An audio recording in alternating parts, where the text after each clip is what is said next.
L'Avventura is an Italian film released in 1960, directed by Michelangelo Antonioni, about a young woman who goes missing while on a boat trip in the Mediterranean with her wealthy friends, including her best friend Claudia and love interest Sandro.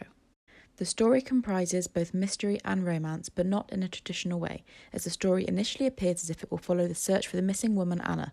However, during the search, her best friend Claudia moves to the centre of the narrative as a love story develops with Sandro and Anna is never found, seemingly forgotten. At this point in the film, the style alters, with Anna's sudden absence expanding the film's eye, resulting in individual shots becoming more extended and prolonged. This unusual storyline is cleverly reflected in the film title too, as the word avventura means both adventure and more appropriately fling when translated in English, essentially representing the two stories in the film. The film was heavily criticised in its opening at the Cannes Film Festival, with laughter and booing during scenes that run for longer than the audience thought it should, and this is a commonly used style in the film. Despite criticism for a slow-moving, uneventful plot, lacking in emotion, and deliberate disregard for the viewer's expectations, L'Avventura was eventually praised for its influence on the visual language of cinema and new approach to storytelling. In fact, after a second screening, the film won the jury prize at the same festival, followed by international box office success. Also, this film makes up the first of a trilogy of films directed by Antonioni. The second was La Notte, released in 1961, followed by Les Clis, released in 1962. All three films were recognised for their stylistic similarities and theme of young adults unable to find meaning in their comfortable bourgeoisie lives. This analysis will discuss that theme, and also the theme of men versus women and a sexist society, and finally, the transition of storyline away from Anna reflected in Claudia's guilt. The scene that's going to be analysed takes place on a train where Claudia and Sandro are travelling from Milazzo to Palmero. For context, the previous scene saw Claudia begging Sandro not to board the train so not to complicate their relationship by acting on their obvious attraction to each other. However, he ran and jumped on as it was departing anyway. This was followed by an emotional outburst from Claudia as she wanted to be left alone. It was a notable scene as through the rest of the film there is little intense emotional conversation shown. This scene to be analysed is significant as it comes at the end of a sequence of Claudia and Sandro's first time alone together since their kiss on the boat straight after Anna's disappearance. At this point in the film, it is not clear to those watching that the story will not continue to revolve around solving the mystery. It's a critical scene in the turning point of the story, with a range of cinematic techniques used. Firstly, that it differs somewhat from the style of the rest of the film, as key intense scenes in L'Avventura are often a non-conventional wide shot, which does arguably add a sense of vulnerability to the situation. However, this scene stands out as even more intense due to the contrasting close-up nature of the shot and adds a feeling of imprisonment to the environment. It should be noted that there is a lack of props in this scene, which means less distraction for the audience and therefore more focus on character development. The scene will now be played, and the remainder of this analysis will analyse these techniques with respect to the aforementioned themes.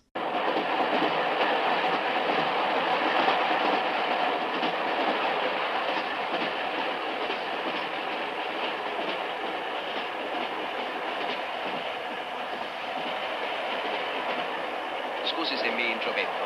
Siccome il treno va a Palermo, che va? A Palermo anche lei? No, E allora va a Tindari? no, A Sant'Agata Militello? nemmeno. E allora va a Cefalù, Come fa a sapere? per via di una conoscente. Io, guardi che sto a servizio a Cefalù, ma sono forestiera. Io le dico che questa mia conoscente la conosce e mi ha parlato molto di lei. Ah, sì? E chi? Fa un mestiere a Cefalù? Sì, fa la giardiniera. Impossibile allora che mi conosce. Nella villa dove abito io abbiamo un giardiniere. Si vede che il giardiniere e la giardiniera hanno parlato. E che cosa le hanno detto di me? E tante cose. Mi hanno detto che lei è una ragazza a posto, che si fa i fatti suoi bene. Insomma, queste cose qui. Noi pure abbiamo una radio come questa. No, come questa no. Perché come questa no? Perché questa è in cinese. Certo che sono comode queste radio così piccole. Sono specialmente utili, non so, quando si va a passeggio. Per lei viene prima la musica o l'amore? Per me la musica, si capisce. Il fidanzato uno se la deve andare a cercare, invece la radio se la compra. Ah no, per me l'amore. Io sono uomo e so come vanno le cose. Prima l'amore e poi la musica.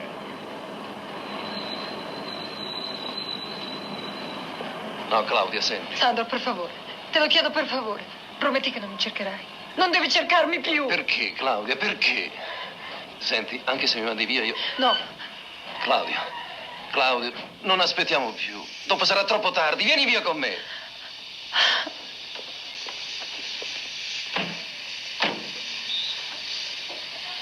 4 reali.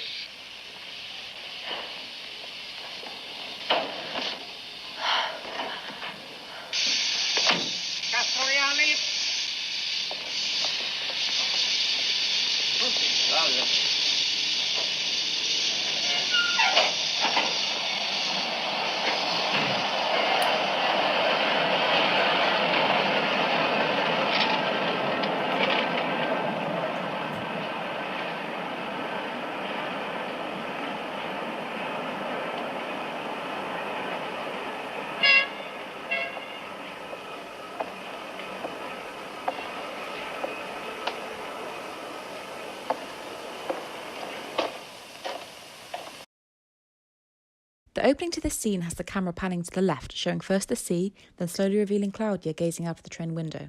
This technique allows the audience to take in what Claudia is looking at, with a slow movement used to give the impression she's been there a long time. She's framed in the carriage, which brings all focus to her, making the audience consider what she is thinking and try to relate to her.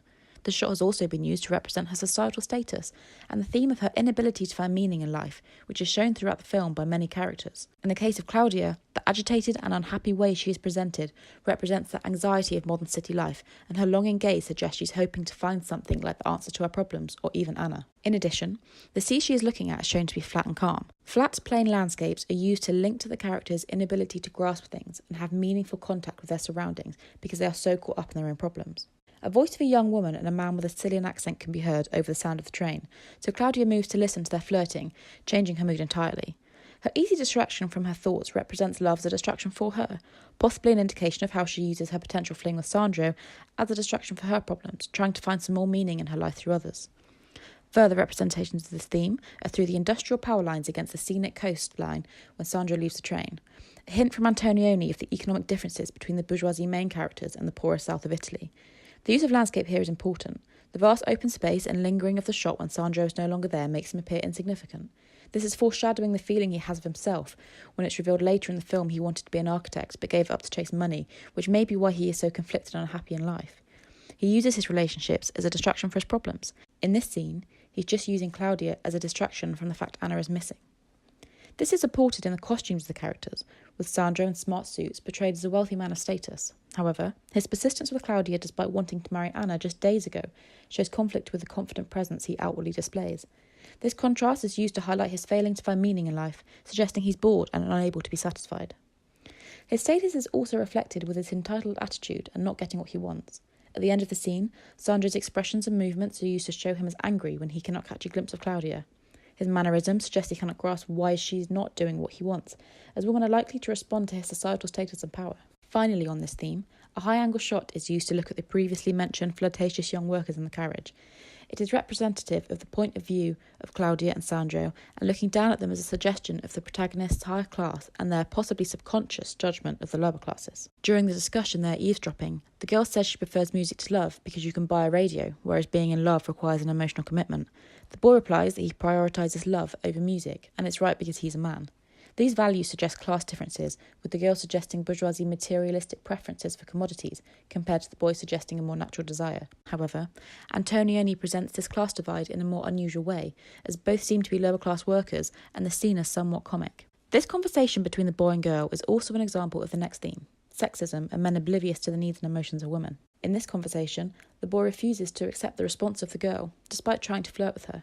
This is a fairly chauvinistic view, but interestingly, when the line is spoken, the shot is of Claudia and Sandro, with Claudia looking uncomfortable and then moving to the window to escape Sandro, visibly upset. Her actions, combined with the lines spoken by the boy, suggest she feels overpowered by men, or more specifically Sandro, which is a common theme not only in this scene, but the whole film. Similarly in this scene, the way Sandro looks as if he is pinning Claudia to the wall, with her uncomfortable facial expressions, suggests moral and psychological entrapment. He's putting his needs above hers and that he wants her, without really considering if it's what she wants, or what she feels she's able to do at that time. This is mainly made up of medium shot at eye-level view, allowing the audience to see fully how uncomfortable she is and adding intensity to the situation. As their conversation moves on, it appears as if she is the only one to feel guilt and he has no concern. He can't relate to her emotions, and that's shown through his constant gaze and overpowering stance. It gives the impression Claudia is in moral discomfort at the thought of what it means for Anna and her friendship. In addition, framing Claudia in the window and hall is a technique frequently seen in Antonioni's films, which suggests the sexual objectification of a woman. It appears as if Claudia is a sexual distraction from the search for Anna in Sandro's eyes. This leads on to the final theme to be discussed in this analysis, which is the transition of storyline away from Anna, reflected in Claudia's guilt, and the idea of Anna as an overbearing presence on the start of their relationship. Anna never strays far from the spectators' minds, and haunts the film's central couple as a lingering burden of moral responsibility, which is reflected heavily in the scene. Firstly, the train they're on can be used to signify they're moving away from Anna physically and emotionally. Being on a moving train also suggests they're moving through transitional spaces, and is metaphorically showing a change in storyline. For Claudia, she may be beginning to accept her feelings and she's trying to move on from the guilt, whereas for Sandro, it signifies him forgetting about Anna. The editing in the scene is made up of cuts, and this enforces the fast pace of this transition. Reminders of Anna are everywhere in this scene. The sea, which was overwhelmingly present in the scene where she disappeared, is featured through the window almost constantly, which serves as a reminder of her disappearance and as if she's lingering in the background. Also, depth is emphasised with the foreground and background being placed in positions of perspectival relativity, like the sea, which can be seen but not ventured into, suggesting an ungraspable space that Anna's disappeared into. Also, diegetic sound is used with no extra music. It is as if the audience is there with the characters. This gives the feeling that they are being observed, possibly by Anna, as she would be hearing what they're hearing too. Although accepting the loss of Anna seems to be easier for Sandro, Claudia's guilt is reflected in many ways. Firstly, after feeling uncomfortable with Sandro leaning against her, she moves from one side of the shot to the other to escape him, and she's framed half in the carriage and half out of the window. With the idea in both the spectator's and Claudia's mind that Anna could be in the sea, it suggests she's trying to be half with Anna and half with Sandro, possibly to calm her guilt. In addition, this is an example of how thresholds are used in this film, with characters not fully in one space or another. The window is acting like a frame for Claudia, where she goes in and out as if torn between the two options. Furthermore, Claudia exclaims, "You must stop looking for me." At this point, she feels it's Anna who should be being searched for. However, her body language and how she touches Sandro after this comment add doubts to the mind of the audience. Is that what she really wants? Her guilt is made worse by the fact she truly wants him to keep longing for her. Finally, Claudia can be seen to be visibly battling with herself when she's encouraging Sandro to leave the train in the last moments of her decision. Here, her back is close up to the camera, with a space growing between them as he walks away, suggesting there is a person, Anna, between them. This is supported by the strong vertical line in the centre of the frame, separating them, which feels intrusive. These techniques add to the transition of the storyline away from Anna while keeping her overbearing presence on the relationship as a cause of Claudia's guilt. As Sandro gets off the train, he is left watching the carriage leave, surrounded by a barren and absent-feeling landscape, with an almost deafening silence other than the diegetic sound. It is as if something's about to happen, but it doesn't, and that makes up a significant part of what L'Avventura is about. It's a film of absence, an absence of Anna, and an absence of purpose for the main characters, and an attempt to escape it. This lingering scene reinforces Antonioni's slow pacing of the film, which is a reflection of the slow search for Anna. In summary, this analysis has given relevant examples and discussed 3 themes frequently found in L'Avventura and showing the overlap between them too. The techniques used in this scene have been critical to giving the feeling of Anna as a lingering presence, giving the impression of her as a main character, despite the fact she does not appear in the film again. The scene is impactful, as it marks the start of Claudia's and Sandro's relationship, which will be overshadowed by the problems of the bourgeoisie, sexism, and inevitably, Anna.